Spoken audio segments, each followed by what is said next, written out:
आप सभी का स्वागत है हमारे YouTube चैनल जीवन ज्ञान दर्पण में। दोस्तों, आज की कहानी बहुत ही ज्ञानवर्धक और शिक्षाप्रद है। दोस्तों, वीडियो पूरा देखें, तभी आपको समझ आएगा। आधा अधूरा ज्ञान किसी काम की नहीं होती। आज हम आपको जंगल का राजा शेर और मोर की कहानी बताएंगे। यह कहानी जंगल के सभी जानवरों की है। वर्षा न होने के कारण सभी परेशान थे, जिसमें जंगल के राजा शेर भी कुछ नहीं कर पा रहा था। इस शेर की कहानी में आपको सीख के साथ ऐसा ज्ञान मिलेगा कि आप कभी किसी से धोखा नहीं खा सकते। तो चलिए मोर और शेर का यह वीडियो शुरू करते हैं। दोस्तों, आप सभी से छोटा सा निवेदन है, अगर आप चैनल को अभी तक सब्सक्राइब नहीं किया है तो सब्सक्राइब कर लीजिए। मानसून का आरंभ हो चुका था। सुनने में बराबर आ रहा था कि कितनी ही जगह तो नदी और नाले पानी से भर गए हैं। इतना पानी बरस रहा है कि बाढ़ तक आने की संभावना है। लेकिन मधुपुर जंगल में पानी का कहीं नाम निशान तक न था। भीषण गर्मी और सूखे से हर ओर त्राही त्राही मची हुई थी।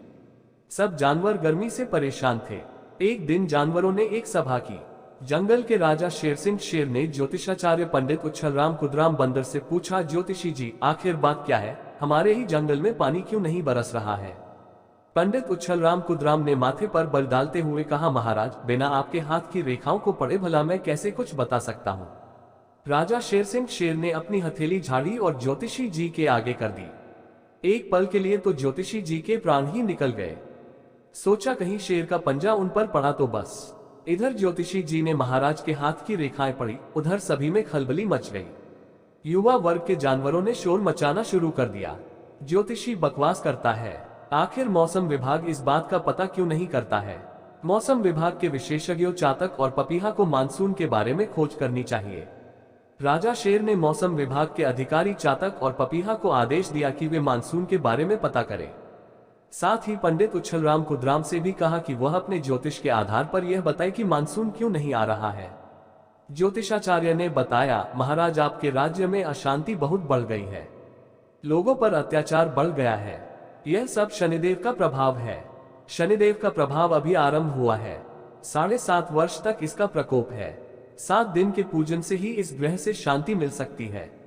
राजा शेर ने कहा, ज्योतिषी जी, देर किस बात की है? आप पूजन आरंभ करें। राजन, व्रत तो मैं आज से ही आरंभ कर दूंगा, लेकिन नित्य ही पूजन में ताजे फलों की आवश्यकता पड़ेगी।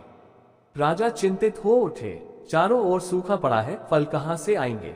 जानवर मंत्रियों ने कहा, महाराज, आप चिंतित न हो, आदेश निकलवा दें। यज्ञ पूजन के लिए बारी बारी से हर जानवर परिवार का एक एक सदस्य फल लेकर आएगा। इस आदेश से पूरे जानवर वर्ग में खलबली मच गई। वे विद्रोही होकर चीखने लगे, ज्योतिषी चोर है, अपने खाने का इंतजाम कर रहा है, हम इसकी एक नहीं चलने देंगे। बड़े बुजुर्गों ने बहुत समझाया, भाई, ज्योतिषी ने तो आज से ही व्रत रखा हुआ है, भला वह फल कैसे खाएगा? बड़ी मुश्किल से युवा जानवर वर्ग इस बात पर राजी हुआ।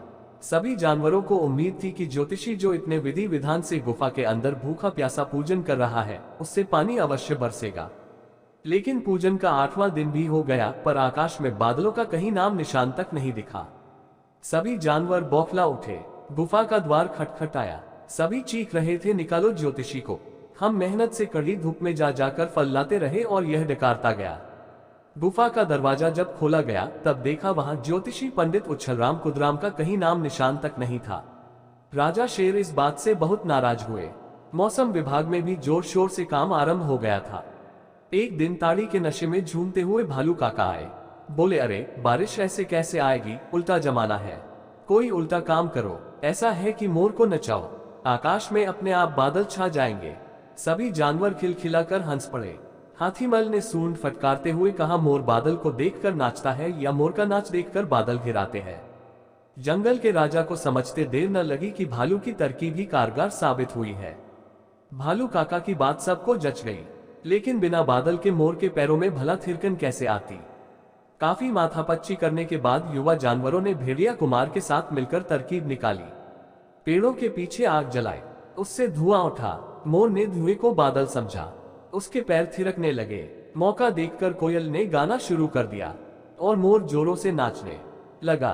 मोर के नाचने के साथ ही आकाश में बादल घिरने लगे और झमाझम पानी बरसने लगा। राजा शेरसिंह के पूछने पर मोर बोला कि मेरे नाचने से बारिश आई है। युवा जानवरों ने दावा किया कि उनकी कड़ी मेहनत रंग लाई है। चातक और पपीहे ने विशेषज्ञों की तरह मानसून देर से आने की बात कही। राजा शेर सिंह को जवाबों से संतोष नहीं हुआ। भालू काका से पूछा तो वह गर्दन हिलाते हुए बोला, बड़े बूढ़ों की तरकीब से बारिश हुई है। तो दोस्तों, कैसी लगी आपको यह मोर और शेर की कहानी, हिंदी कहानी। इस कहानी से हमें पता चलता है कि किसी पर भी आंख बंद करके भरोसा नहीं करना चाहिए। यह मोर और शेर की कहानी आप सभी को कैसी लगी हमें कमेंट करके जरूर बताएं, और ऐसे ही मजेदार शेर की कहानी जैसी रोचक कहानियों का वीडियो देखने के लिए हमारे YouTube चैनल जीवन ज्ञान दर्पण को अभी सब्सक्राइब कर लीजिए। धन्यवाद।